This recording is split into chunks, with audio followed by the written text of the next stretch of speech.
Hello दोस्तों, आप लोग कैसे हैं? आशा करते हैं आप लोग बहुत ही अच्छे होंगे। पिछले वीडियो में हम आपको साधु शब्द का जो रूप है, पिछले वीडियो में आपको हम क्या बोलते हैं पिछले वीडियो में आपको हम बहुत सारे शब्द के बारे में चर्चा करें। जो इससे पिछले जो वीडियो था इसमें नदी शब्द का रूप था, और आज का जो हमारा टॉपिक है साधु शब्द का रूप है, और इसके बारे में पूरी विस्तार से चर्चा करेंगे। आइए देखते हैं साधु शब्द होता क्या है। देखिए, जो साधु शब्द है ये उकारांत है। उकारांत क्रांत चैप्टर आपको पढ़ाए हैं, पिछले वीडियो आप जाके देख सकते हैं। और ये क्या है? पुल्लिंग है। कैसा शब्द है? पुल्लिंग है, स्त्रीलिंग नहीं पुल्लिंग है। बोलने में लगता है स्त्रीलिंग है लेकिन ये पुल्लिंग है, ठीक है।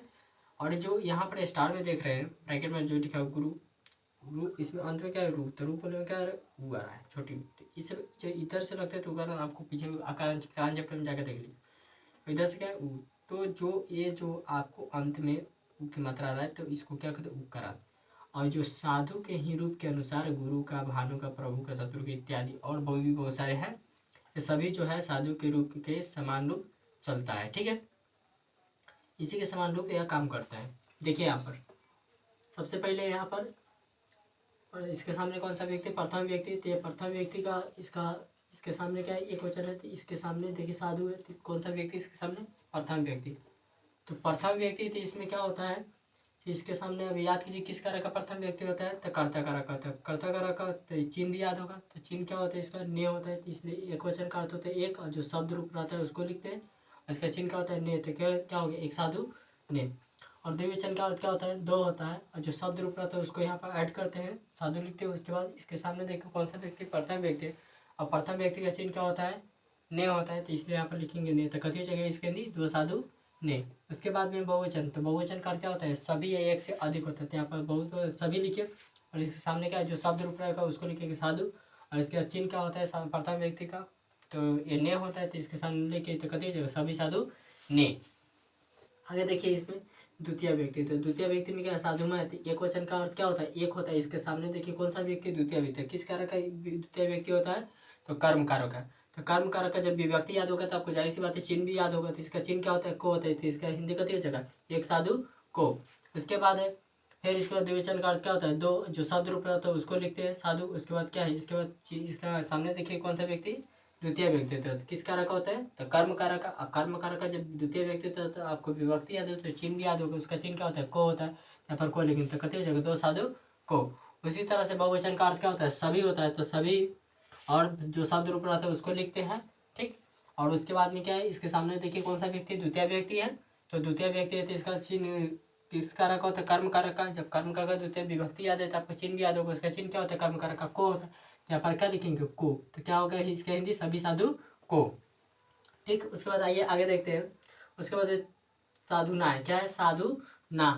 तो उससे फिर एक वचन का अर्थ क्या होता है? एक होता है। और इसके सामने देखिए क्या है? तृतीय व्यक्ति। तो याद कीजिए किस कारक का तृतीय व्यक्ति होता है? करण कारक का। तो करण कारक का चिन्ह दो तरह से होता है, एक होता है से होता है, एक होता है के द्वारा होता है। तो इसमें दोनों चिन्ह का प्रयोग भी कर सकते हैं। तो एक वचन का अर्थ हुआ एक, जो शब्द रूप है उसको यहाँ पे लिख दिए। कौन शब्द रूप? कौन चीज का रूप चल रहा है? साधु के। तो साधु शब्द यहाँ पे लिख दिए। इसका चिन्ह होता है दो, से या के द्वारा। यहाँ पर से या के द्वारा भी काक बोल सकते हैं, यानी कि इसके हिंदी को एक साधु के भी बोल सकते हैं, एक साधु के द्वारा भी बोल सकते हैं। उसके बाद है द्विवचन में साधु भ्याम है। तो द्विवचन का अर्थ क्या होता है? दो होता है। और जो शब्द रूप क्या है? साधु। तो साधु यहाँ पर लिखे, और इसका चिन्ह क्या होता है? तृतीय व्यक्ति है तो इसका चिन्ह करण कारक है। तो तृतीय करण कारक का तृतीय व्यक्ति, इसका चिन्ह क्या होता है? से होता है। दोनों चिन्ह होता है। तो यहाँ पर जगह क्या भाव कर एक चिन्ह क्या आपको बताया? यहाँ पर तो दोनों बता दिया। आप लिखना चाहते हैं कॉपी में लिख सकते हैं, दो साधु से या दो साधु के द्वारा भी लिख सकते हैं। उसके बाद है साधु भी है। क्या है? साधु भी। तो बहुवचन का अर्थ क्या होता है? सभी होता है। और जो शब्द रूप है फिर उसको साधु लिखेंगे। इसके बाद इसके क्या है? इसके सामने कौन सा व्यक्ति? तृतीय व्यक्ति। किस कारक का होता है? करण कारक का। तो करण कारक का चिन्ह क्या होता है? से या के द्वारा होता है। तो यहाँ पर दो साधु, सभी साधु को भी सभी साधु से भी बोल सकते हैं, या सभी साधु के द्वारा भी आप बोल सकते हैं, ठीक है। आगे देखिएगा। उसके बाद में चतुर्थी व्यक्ति। चतुर्थी व्यक्ति क्या होता है? इसमें क्या है? एक वचन पे क्या है? चतुर्थी व्यक्ति साधवे है। क्या है? साधवे। तो एक वचन का अर्थ क्या होता है? एक होता है। जो शब्द रूप रहता है उसको लिखते हैं शब्द, इसके सामने उसका अर्थ क्या है? विभक्ति चतुर्थी व्यक्ति।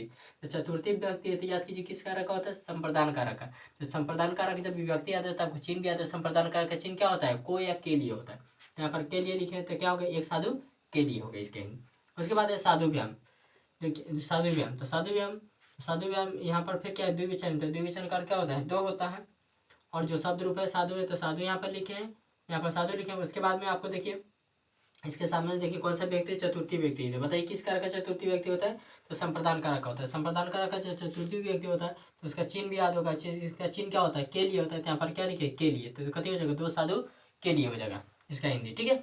उसके बाद है साधुभ्य है, क्या है, साधुभ्य। तो बहुवचन का अर्थ क्या होता है, सभी, उसका जो शब्द रूप है उसको लेके साधु, और इसका सामने क्या है, चतुर्थी व्यक्ति। तो याद कीजिए किस कारक का होता है, संप्रदान कारक का। संप्रदान कारक का चतुर्थी व्यक्ति होता है, तो चतुर्थी व्यक्ति होता है उसका चिन्ह भी याद होगा। उसका चिन्ह क्या होता है, के लिए, तो जो चिन्ह होता है वो चिन्ह यहाँ पर लिख देते हैं। जिसका हिंदी कथी हो जाएगा, सभी साधु के लिए हो जाएगा। क्या हो जाएगा इसका हिंदी, सभी साधु के लिए, इसका हिंदी यही हो जाएगा, ठीक है।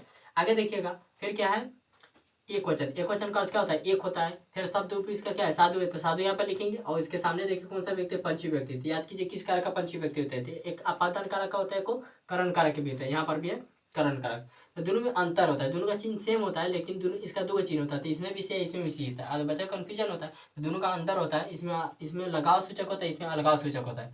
तो आपको अगर समझ में नहीं है तो जाकर कारक चैप्टर में देख लीजिए वीडियो, आपको समझ में आ जाएगा अंतर क्या है, ठीक है। यहाँ पर ऐसे, तो यहाँ पर क्या लिखे, एक इसके सामने से चिन्ह होता है, तो यहाँ पर से लिखे, तो इसका हिंदी का एक साधु से। उसके बाद साधु व्याम है, तो साधु व्याम फिर द्विवचन का अर्थ क्या होता है, दो होता है। जो शब्द रूप रहे उसको साधु होता है, साधु यहाँ पे लिखेंगे। इसके सामने देखिए कौन सा व्यक्ति है, पंचमी व्यक्ति। तो पंचमी व्यक्ति का चिन्ह क्या होता है, किस कारक होता है, अपदान कारक का। अपदान कारक का चिन्ह क्या होता है, से होता है, तो यहाँ पर लिखेंगे से। तो इसका हिंदी कथी हो जाएगा, दो साधु से हो जाएगा। उसके बाद है साधुव्य। तो साधुव्य क्या है, बहुवचन का अर्थ क्या होता है, सभी, तो सभी। और शब्द रूप क्या है, मेरा साधु है, तो यहाँ पर साधु लिखेंगे। इसके सामने विभक्ति देखेंगे, कौन सा व्यक्ति है, साधु के सामने पंचमी व्यक्ति। साधु व्यक्ति के सामने पंचमी, साधु व्यक्ति के सामने कौन सा व्यक्ति, पंचमी व्यक्ति है। तो पंचमी व्यक्ति किस कारक का होता है, अपादान कारक का होता है। अपादान कारक का होता है, तो अपादान कारक का होता है। तो इसका चिन्ह भी याद होगा, इसका चिन्ह क्या होता है, से। तो इसका हिंदी कथी हो जाएगा, सभी साधु से। आइए देखते हैं उसके बाद षष्ठी व्यक्ति। षष्ठी व्यक्ति में क्या होता है, साधु होता है, साधु साधुआ होता है, क्या होता है, साधुआ। तो एक वचन का अर्थ क्या हो गया, एक है। और साधु क्या है, साधु, तो यहाँ पर साधु लिखेंगे। और इसका देखिए, इसका अभी देखिए षष्ठी व्यक्ति, तो बताइए किस कारक का षष्ठी व्यक्ति, किस कारक का षष्ठी व्यक्ति, तो संबंध कारक का। संबंध कारक का चिन्ह क्या होता है, का, की, के, तीन को चिन्ह होता है। तो लड़का रहता है वहाँ तो यहाँ पर देखिए ये तीन को होता है। तो एक साधु का भी बोल सकते हैं, की भी बोल सकते हैं, की भी, तीनों यूज कर सकते हैं, ठीक है। इसलिए हम एक फॉरवर्ड स्लैश के चिन्ह लिख दिए। आप एक साधु का भी बोल सकते हैं, एक साधु की भी बोल सकते हैं, एक साधु के भी बोल सकते हैं, ठीक है। अगला है साधु है, क्या है, साधु। तो द्विवचन का अर्थ होता है दो, तो यहाँ पर दो लिखे। जो शब्द रूप क्या है, मेरा साधु है, तो यहाँ पर लिखेंगे साधु। और देखिए उसके बाद सामने देखिए क्या है, षष्ठी व्यक्ति। तो बताइए किस कारक का होता है, संबंध कारक का षष्ठी व्यक्ति होता है, नहीं। और जो कारक होता है तो उसका चिन्ह भी आपको याद होगा। तो उसका चिन्ह क्या होता है, का, की, के। तो यहाँ पर का लिखे, क्यों चिन्ह नहीं लिखे, क्योंकि जगह का भाव है। आप लिखना चाहते हैं लिख सकते हैं, हम हिंदी बोल दे रहे हैं। दो साधु का भी बोल सकते हैं, दो साधु की भी बोल सकते हैं, दो साधु के भी बोल। यहाँ पर तीनों चिन्ह आपको लिखते हैं, इसलिए यहाँ पर नहीं लिखे, ठीक है। जगह का भाव इसलिए नहीं लिख पाए। आगे देखिए साधु नाम है, क्या है, साधु नाम। साधु नाम है, तो यहाँ पर बहुवचन का अर्थ क्या होता है, सभी। तो सभी यहाँ पर लिखे हैं। उसके बाद है, और ये शब्द रूप क्या है, तो साधु। तो साधु यहाँ पर लिखा, इसका चिन्ह क्या होता है, षष्ठी व्यक्ति। तो काकी के चिन्ह होता है, यहाँ पर का लिखे, तो क्या हो गया, सभी साधु का हो गया। आगे देखिए यहाँ पर साधु है, क्या है, साधु। तो एक वचन का अर्थ एक हुआ। जो शब्द रूप क्या है, साधु। तो यहाँ पर साधु लिखे। इसका क्या है, मैं अपर चिन्ह, दो को चिन्ह, दोनों में से कोई भी चिन्ह यूज करेंगे। तो यहाँ पर मैं अपर बोले, तो एक साधु में, आप एक साधु में भी बोल सकते हैं, एक साधु पर भी बोल सकते हैं, ठीक है। आगे देखिए साधुआ है, क्या है, साधुआ। तो साधुआ का दो, साधु का दो का अर्थ क्या होता है, दो वचन का दो होता है। और जो शब्द रूप है उसको लिखेंगे। इसका अभी देखिए सामने कौन, सप्तमी व्यक्ति। तो किस कारक का सप्तमी व्यक्ति, अधिकरण कारक का। क्रिया के आधार को क्या कहते हैं, अधिकरण कारक कहते हैं। अधिकरण कारक का सप्तमी व्यक्ति का चिन्ह क्या होता है, में। तो यहाँ पर में लिखेंगे। इसका हिंदी कथी हो जाएगा, दो साधु में भी बोल सकते हैं, दो साधु पर भी बोल सकते हैं, ठीक है। आगे देखिएगा साधु सु। साधु सु है, तो यहाँ पर बहुवचन का क्या होता है, सभी। और जो शब्द रूप क्या है, मेरा साधु है, तो यहाँ पर साधु लिखेंगे। और इसका चिन्ह क्या होता है, इसका सामने देखिए, इसका क्या है, सप्तमी व्यक्ति। तो सप्तमी व्यक्ति किस कारक का होता है, आपको अधिकरण कारक होता है। अधिकरण कारक जब विभक्ति याद आता है आपको, जाहिर सी बात है चिन्ह भी याद होगा। तो चिन्ह इसका क्या होता है, में या पड़ता है, दोनों में से कोई भी चिन्ह।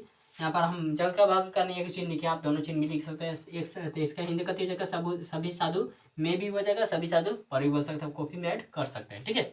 आगे देखिएगा उसके बाद प्रथम व्यक्ति। तो देखिए अब बहुत बच्चे के मन में उत्पन्न होता है, इस यहाँ पर भी प्रथम व्यक्ति और यहाँ पर भी प्रथम व्यक्ति। याद कीजिएगा, कर्ता कारक और संबोधन का दोनों का सेम विभक्ति होता है, लेकिन चिन्ह अलग अलग होता है। इसका चिन्ह क्या है, ने है, और इसका चिन्ह क्या है, हे है। तो संबोधन जो एक एकलौता कारक है, जो यही कारक जो होता है आपको सभी में चिन्ह बाद में लगता है, लेकिन संबोधन जो कारक होता है उसमें चिन्ह क्या लगता है, आपको पहले लगता है। तो यहाँ पर देखिए सभी में चिन्ह पहले है ना। देखिए, तो ये यहाँ पर समुद्र कारक का विभक्ति प्रथमा होता है, इसका नाम पुकारने के लिए इसका यूज होता है। आपको रामायण में देखे होंगे, हे राम हे सीता कहते हैं, उसी तरह से है। ठीक है, तो यहाँ पर चिन्ह पहले यूज करते हैं, उसके बाद एक वचन का अर्थ होता है एक, तो यहाँ एक लिखता है जो शब्द रूप रहता है उसको कहते हैं, इसका हिंदी कहते हैं हे एक साधु। ठीक है, उसके बाद है इसका भी चिन्ह तो सेम है, इसका हे हो चिन्ह होता है, हे हो अरे, हो भी लगा सकते हैं, हे भी लगा सकते हैं, इससे कोई दिक्कत नहीं, अरे भी लगा सकते हैं। तो आदमी फिर उसके बाद में यहाँ पर हे द्विवचन करते हैं, तो जो शब्द रूप है वहाँ पर साधु कर सकते हैं। तो कहते जगह हे दो साधु या अरे तो साधु को बुला के लो, ऐसा बोलता है ना।